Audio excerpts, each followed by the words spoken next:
حضرت یوسف علیہ السلام دوسرا اور آخری حصہ جیل رنگون زلیخا کے 2 بنچ ناکام ہو گئے تو حضرت یوسف علیہ السلام کو قید خانے میں ڈالنے کا تہیہ کر لیا۔ اس نے اپنے شوہر کو مجبور کیا کہ اس کی جس قدر رسوائی اور بدنامی ہو چکی ہے اس کے توڑ کے لیے یوسف علیہ السلام کو قید خانے میں ڈال دیا جائے تاکہ لوگوں کو معلوم ہو کہ زلیخا بے قصور ہے۔ حضرت یوسف علیہ السلام کی عفت و پاک دامنی ثابت ہونے کے باوجود عزیز مصر نے انہیں حوالہ زندان کر دیا۔ یوں اللہ تعالیٰ نے جیل جانے کی دعا قبول فرما کر ایک طرف تو انہیں عورتوں کی چال بازیوں سے بچا لیا اور دوسری طرف شاہ مصر کے قرب اور حکومت میں شامل ہونے کے مواقع فراہم کر دیے۔ آپ علیہ السلام قیدیوں کی خبر گیری کرتے اور ان سے پیار و محبت سے پیش آتے، چنانچہ بہت جلد قیدیوں میں مقبول ہو گئے۔ قیدیوں کے خواب اور ان کی تعبیر محل کے 2 خاص آدمی بادشاہ کو زہر دینے کے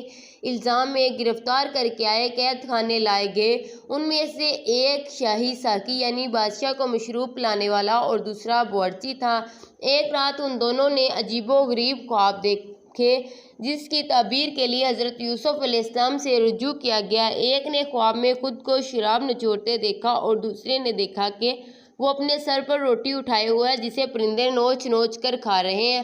آپ علیہ السلام نے فرمایا، اے میرے قید خانے کے رفیقو، تم دونوں میں سے ایک تو اپنے بادشاہ کو شراب پلانے پر مقرر ہو جائے گا لیکن دوسرا سولی پر چڑھ جائے گا اور اس سے پرندے اس کا سر نوچ نوچ کر کھائیں گے۔ آپ علیہ السلام نے دونوں شخص میں سے جس کی نسبت خیال کی وہ رہائی پا گیا اور اس سے کہا، اے اپنے آقا سے میرا ذکر بھی کرنا، لیکن شیطان نے ان کا اپنے آقا سے ذکر کرنا بھلا دیا اور آپ علیہ السلام کئی برس جیل خانے ہی میں رہے۔ بادشاہ کا خواب اور اس کی تعبیر، آپ علیہ السلام 7 سال جیل میں رہے۔ پھر اللہ رب العزت نے اپنے محبوب نبی علیہ السلام کی باعزت رہائی کا بندوبست فرما دیا۔ ہوا یوں کہ مصر کے بادشاہ نے ایک ایسا حیران کن اور پریشان کن خواب دیکھا کہ درباری اور مصاحبین بھی اس کی تعبیر نہ بتا سکے۔ قرآن پاک میں اسے یوں بیان کیا گیا ہے، اور بادشاہ نے کہا، میں خواب میں دیکھتا ہوں کہ 7 موٹی گائیں ہیں جنہیں 7 دبلی گائیں کھاتی ہیں، اور 7 سبز کوشیں ہیں اور 7 خشک ہیں۔ جب وہ یوسف کے پاس آیا تو کہنے لگا، اے یوسف علیہ السلام، آپ علیہ السلام بڑے سچے ہیں۔ آپ علیہ السلام ہمیں اس خواب کی تعبیر بتلائیے کہ 7 موٹی تازی گائیں ہیں جنہیں 7 دبلی پتلی گائیں کھا رہی ہیں، اور 7 سبز کوشیں ہیں اور 7 ہی خشک، تاکہ میں ان لوگوں کے پاس واپس عجب نہیں کہ وہ جانے۔ یوسف علیہ السلام نے کہا، تم لوگ 7 سال تک متواتر کھیتی کھاتے رہے ہو گے تو جو کاٹو تو تھوڑے سے غلے کے سوا جو کھانے میں آئے باقی کوشوں ہی میں رہنے دینا۔ اس کے بعد 7 سال نہایت سخت قحط کے آئیں گے، وہ اس غلے کو کھا جائیں گے جو تم نے ان کے لیے ذخیرہ رکھا چھوڑا تھا، صرف وہی تھوڑا سا رہ جائے گا جو تم احتیاط سے رکھا چھوڑو گے۔ پھر اس کے بعد 1 سال ایسا آئے گا کہ خوب مینہ برسے گا، لوگ اس میں رس نچوڑیں گے۔ حضرت یوسف علیہ السلام نے نہ صرف خواب کی تعبیر بیان فرمائی بلکہ اناج کو کیڑوں سے محفوظ رکھنے کے لیے بھی اہم دانہ مشورہ بھی دیا۔ رہائی سے پہلے الزام کی تحقیق کی شرطیہ ساقی نے بادشاہ کے دربار میں حاضر ہو کر خواب کی تعبیر بیان کی تو بادشاہ بہت حیران ہوا۔ اس نے حکم جاری کیا کہ تعبیر بتانے والے کو دربار میں پیش کیا جائے۔ قصیدہ فوری طور پر حضرت یوسف علیہ السلام کی خدمت میں حاضر ہوا اور دربار میں چلنے کی درخواست کی۔ آپ علیہ السلام نے فوری طور پر جانا پسند نہ فرمایا اور قصیدہ سے کہا کہ اپنے بادشاہ کے پاس جا کر پوچھو کہ ان عورتوں کا حقیقی واقعہ کیا ہے جنہوں نے اپنے ہاتھ کاٹ لیے تھے۔ اس پر بادشاہ نے عورتوں کو طلب کیا اور پوچھا، اے عورتوں، کیا ہوا تھا جب تم نے یوسف علیہ السلام کو اپنی طرف مائل کرنا چاہا تھا؟ سب نے یک زباں ہو کر کہا، ماشاءاللہ، ہم نے ان میں کوئی برائی نہیں دیکھی۔ عورتوں نے جب حضرت یوسف علیہ السلام کی پاک دامنی کی گواہی دے دی تو زلیخا شرم سے پانی پانی ہو گئی۔ وہ بولی، اب سچی بات تو ظاہر ہو گئی ہے، میں نے ان کو اپنی طرف مائل کرنا چاہا تھا اور وہ بے شک سچے ہیں۔ دراصل حضرت یوسف علیہ السلام نے رہائی سے قبل ضروری سمجھا کہ اس معاملے کی اصل حقیقت کھل کر واضح ہو جائے، جس کی بنا پر وہ کئی برس جیل میں رہے۔ بادشاہ کے دربار میں حضرت یوسف علیہ السلام کو دربار میں لایا گیا تو بادشاہ نے بڑے پرتپک خیر مقدم کیا اور آپ علیہ السلام سے خواب کی تمام تفصیلات اور ان کا حل دریافت کیا۔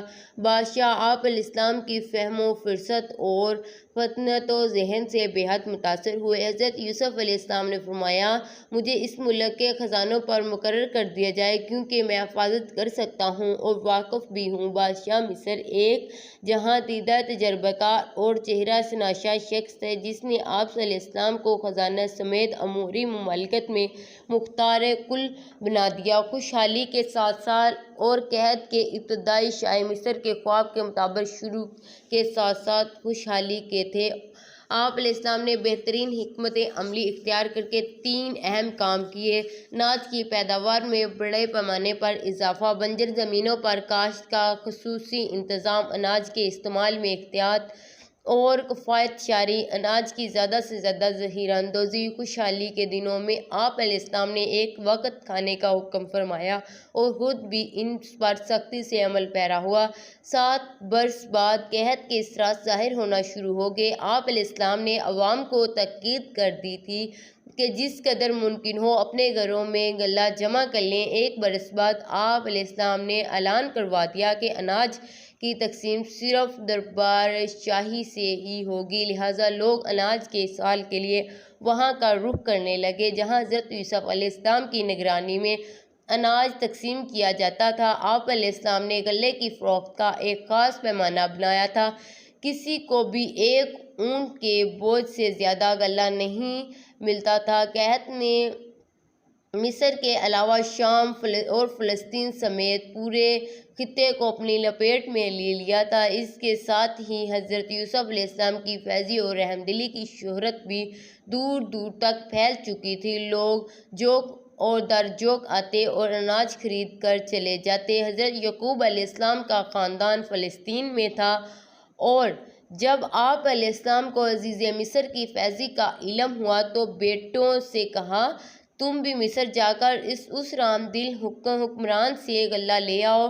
برادران یوسف دربار میں بنیامین کے علاوہ 10واں بھائی شاہی دربار میں غلہ لینے پہنچے گے جہاں حضرت یوسف علیہ السلام شان و شوکت کے ساتھ جلوہ افروز تھے۔ بھائی تو انہیں نہ پہچان سکے لیکن انہوں نے اپنے بھائیوں کو پہچان لیا۔ حضرت یوسف علیہ السلام 7 برس کی عمر میں ان سے جدا ہوئے تھے اور اب 40 کے ہو چکے تھے۔ آپ علیہ السلام نے مزید اطمینان کے ساتھ ان سے سوالات کیے اور فرمایا، تم مصری معلوم نہیں ہوتے، تمہاری زبان بھی عربانی ہے، کہیں کسی دشمن ملک کے جاسوس تو نہیں؟ ان سوالات کا مقصد یہ تھا کہ وہ اپنے حالات کے بارے میں سب کچھ بتا دیں۔ سوتیلے بھائیوں میں سے ایک نے بتایا کہ وہ نبی زادے ہیں اور حضرت یعقوب علیہ السلام کی اولاد ہیں۔ ہم 12 بھائی تھے، ایک بھائی کو بچپن میں بھیڑیا کھا گیا جس کے غم میں ہمارا والد نابینا ہو چکے ہیں۔ ایک چھوٹا بھائی ہے جسے والد کی دیکھ بھال کے لیے چھوڑ آئے ہیں۔ حضرت یوسف نے انہیں شاہی مہمان خانے میں رکھ جاتے ہوئے پورے اناج دیا اور آئندہ اپنے چھوٹے بھائی کو بھی ساتھ لانا، اگر تم اسے لے کر نہیں آئے تو غلہ ملے گا اور نہ خاطر مدارت ہوگی۔ اس کے ساتھ ہی آپ علیہ السلام نے خفیہ طور پہ ان کے اناج کی رقم بھی ان کی بوریوں میں رکھوا دی۔ بھائی خوشی خوشی اناج لے کر نہ واپس آئے تو والد کو عزیز مصر کے حسن و سلوک، فیضی اور رحم دلی کے واقعات سنائے، ساتھ ہی یہ بھی کہا کہ انہوں نے حکم دیا کہ اگر آئندہ اپنے چھوٹے بھائی کو ساتھ نہ لائے تو اناج نہیں ملے گا، لہٰذا بھائی کو ہمارے ساتھ بھیج دیجیے تاکہ ہم پھر غلہ لے آئیں، ہم اس کی نگہبانی کریں گے۔ کہا، مجھے اس بات تمہاری بس ویسا ہی اعتبار ہے جیسا اس سے پہلے اس کے بھائی کے بارے میں تھا۔ اللہ ہی بہتر نگہبان ہے اور سب سے زیادہ رحم کرنے والا ہے۔ بنیامین مصر میں اور چوری کا الزام ناج ختم ہونے لگا تو انہوں نے دربار مصر جانے کا قصیدہ کیا اور بنیامین کو ساتھ لے جانے کے لیے والد کی خدمت میں حاضر ہوئے۔ حضرت یعقوب علیہ السلام سابقہ تجربے کی بنا پر بنیامین کو ساتھ بھیجنے پر آمادہ نہ تھے، لہٰذا انہوں نے کہا کہ میں نے اسے ہرگز تمہارے ساتھ نہیں بھیجوں گا جب تک تم اللہ کو بیچ میں نہ ڈال کرو، مجھے قول اقرار نہ دو کہ اسے میرے پاس صحیح سلامت لے کے آؤ گے، سوائے اسے ایک صورت کہ تم سب گرفتار کر لیے جاؤ۔ جب انہیں عہد کر لیا تو حضرت یعقوب علیہ السلام نے انہیں ہدایت کی کہ اے میرے بیٹو، تم سب ایک ہی دروازے سے داخل نہ ہونا بلکہ جدا جدا دروازوں سے داخل ہونا، اور میں اللہ کی تقدیر تو تم سے نہیں روک سکتا، حکم اسی کا ہے، میں اسی پر بھروسہ رکھتا ہوں اور اہل کل توکل کو اسی پر بھروسہ رکھنا چاہیے۔ یہ 11 تندرست و توانا اور نوجوان بھائی تھے، لہٰذا ان سب کے ایک ہی دروازے سے داخل ہونے کی صورت نظر بد کا احتمال تھا، اس لیے حضرت یعقوب علیہ السلام نے انہیں الگ الگ دروازوں سے داخل ہونے کا حکم دیا۔ نبی کریم صلی اللہ علیہ وسلم کا ارشاد ہے، نظر کا لگ جانا حق ہے۔ آپ صلی اللہ علیہ وسلم نے نظر بد سے بچنے کے لیے دعا کلمات بھی بتلائے، فرمایا کہ جب تمہیں کوئی اچھی چیز اچھی لگے تو بارک اللہ کہو۔ سورۃ فلق اور سورۃ ناس کو نظر بد کے لیے بطور دم پڑھنا چاہیے، اسی طرح ماشاءاللہ، لا حول ولا قوۃ الا باللہ، ماشاءاللہ لا قوۃ الا باللہ پڑھنا۔ قرآن پاک سے ثابت ہے کہ یہ سب بھائی بنیامین کو ساتھ لے کر عزیز مصر کے دربار میں پہنچ گئے۔ حضرت یوسف علیہ السلام نے اپنے بھائی کو پہچان لیا۔ آپ علیہ السلام نے دو بھائیوں کو ایک کمرے میں ٹھہرایا، اسی طرح بنیامین تنہا رہ گئے تو انہیں الگ کمرے میں رکھا اور پھر خلوت میں انہیں بتا دیا کہ وہ ان کے حقیقی بھائی یوسف ہیں۔ حضرت یوسف علیہ السلام نے بنیامین سمیت سب بھائیوں کو اناج ان کی اونٹنیوں پر لدوا دیا اور وہ خوشی خوشی روانہ ہو گئے۔ قرآن پاک میں ہے، پھر جب انہیں ان کا سامان ٹھیک کر دیا تو اپنے بھائی کے سامان میں پانی پینے کا پیالہ رکھ کر دیا اور پھر ایک آواز دینے والے نے پکارا، کہا، اے قافلے والو، تم لوگ تو چور ہو۔ وہ ان کی طرف متوجہ ہو کر کہنے لگے، تمہاری کیا چیز چوری ہوئی ہے؟ وہ بولے، بادشاہ کا پیالہ کھو گیا ہے اور جو شخص اس کو لے آئے اس کے لیے ایک اونٹ کے بوجھ کا غلہ انعام ملے گا اور میں اس کا ضامن ہوں۔ وہ کہنے لگے کہ اللہ کی قسم، تم کو معلوم ہے کہ ہم اس ملک میں اس لیے نہیں آئے کہ خرابی کریں اور نہ ہی ہم چور ہیں۔ انہوں نے کہا، اچھا، اگر تمہارے سامان میں وہ پیالہ مل گیا تو پھر اس کی سزا کیا ہوگی؟ بھائیوں نے جواب دیا، یعقوب علیہ السلام کی شریعت میں اس کی سزا یہی ہے کہ چور کو اس شخص کے سپرد کر دیا جاتا ہے۔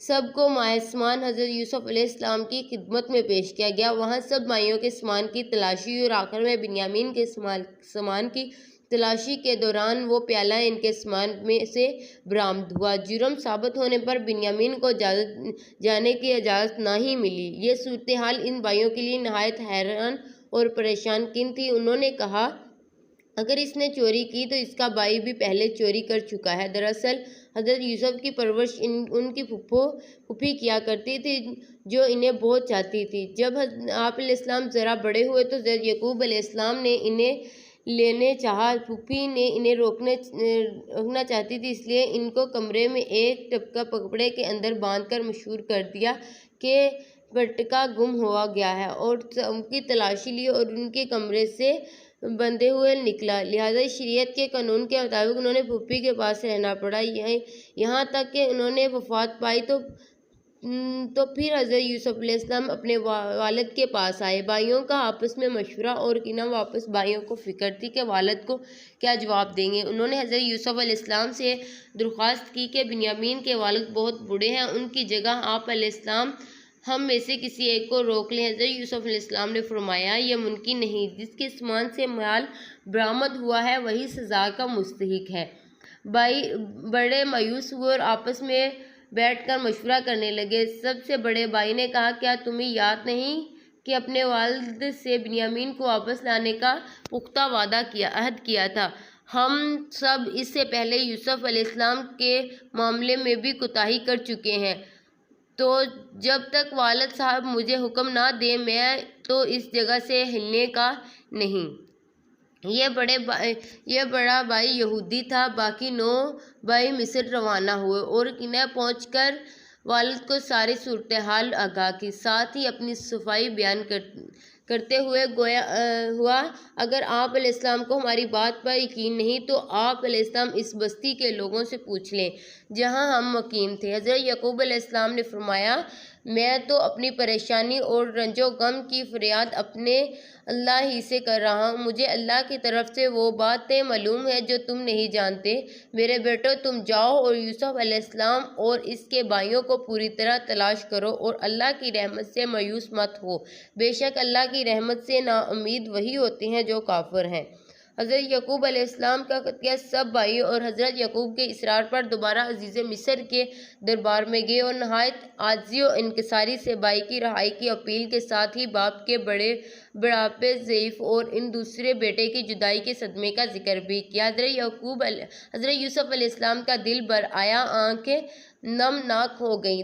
روایت ہے کہ حضرت یعقوب علیہ السلام نے عزیز مصر کے نام ایک خط بھی لکھ کر دیا۔ حضرت یوسف علیہ السلام نے خط پڑھا تو بے اختیار رونے لگے اور پھر اپنے راز کو ظاہر کر دیا۔ تعارف کی تمہید کے طور پر بھائیوں سے سوال کیا، تم کو کچھ یاد بھی ہے کہ یوسف اس کے بھائی کے ساتھ کیا برتاؤ کیا تھا؟ بھائیوں نے جب عزیز مصر کی زبان سے اپنے بھائی یوسف کا تذکرہ سنا تو حیران رہ گئے اور گھبرا کر بولے، کیا سچ مچ تم ہی یوسف ہو؟ حضرت یوسف علیہ السلام نے جواب دیا، میں ہی یوسف علیہ السلام ہوں اور یہ میرا بھائی ہے۔ اللہ نے ہم پر فضل و کرم کیا، جو شخص اللہ سے ڈرتا ہے اور صبر کرتا ہے تو اللہ نیککاروں کا اجر ضائع نہیں کرتا۔ بھائیوں نے جب حضرت یوسف علیہ السلام کی یہ شان دیکھی تو اپنی غلطی اور کوتاہی کا اعتراف کر لیا۔ آپ علیہ السلام نے بھی پیغمبرانہ عفو درگزر سے کام لیتے ہوئے انہیں معاف کر دیا۔ حضرت یوسف علیہ السلام کا کرتا اور یعقوب کی بنائی۔ حضرت یوسف علیہ السلام نے بھائیوں کو بہت سارا اناج دیتے ہوئے کہا، اور میرا یہ کرتا لے جاؤ، اسے والد صاحب کے منہ پر ڈال دینا، اس کی بنائی واپس آ جائے گی، اور تم سب اہل و عیال کے ساتھ میرے پاس آ جاؤ۔ قافلہ قمیص لے کر چلا ہی تھا کہ 250 میل دور کنعان میں حضرت یعقوب علیہ السلام نے آس پاس کے لوگوں سے کہنا شروع کر دیا، اگر تم لوگ مجھ کو یہ نہ کہو کہ بوڑھا بہک گیا ہے تو مجھے یوسف علیہ السلام کی خوشبو آ رہی ہے۔ بھائی واپس کنعان پہنچے اور والد کے چہرے پر کرتا ڈالا، جس سے ان کی بنائی بحال ہو گئی۔ آپ علیہ السلام نے بیٹوں سے فرمایا، کیا میں نے تم سے نہیں کہا تھا کہ میں اللہ کی طرف سے وہ باتیں جانتا ہوں جو تم نہیں جانتے؟ حضرت یعقوب علیہ السلام عزیز مصر کے دربار میں کچھ دنوں بعد حضرت یعقوب علیہ السلام اہل خانہ کے ہمراہ مصر روانہ ہو گئے۔ حضرت یوسف علیہ السلام نے ایک بڑی سپاہ کے ساتھ شہر سے باہر والد اور خاندان والوں کا استقبال کیا۔ 40 سال بعد ہونے والی اس ملاقات نے باپ بیٹے یعنی اللہ کے 2 پاکیزہ اور برگزیدہ ہستیوں کو آبادید کر دیا۔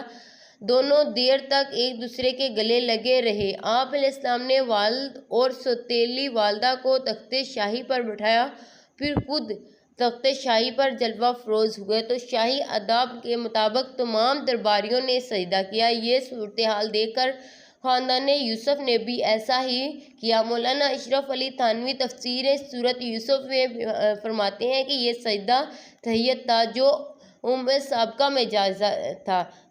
حضرت یوسف علیہ السلام کو اپنا بچپن کا خواب یاد آ گیا۔ انہوں نے کہا کہ اے ابا جان، یہ میرا اس خواب کی تعبیر ہے جو میں نے بچپن میں دیکھا تھا اور جس کو میرے رب نے سچا کر دکھایا۔ بادشاہ حضرت یوسف علیہ السلام پر ایمان لے آیا تھا اور اس نے امور سلطنت آپ علیہ السلام کے سپرد کر دیے تھے۔ حضرت یوسف علیہ السلام کے خاندان نے مصر ہی میں مستقل سکونیت اختیار کر لی تھی اور اسی طرح بنی اسرائیل سرزمین مصر میں آباد ہو گئے۔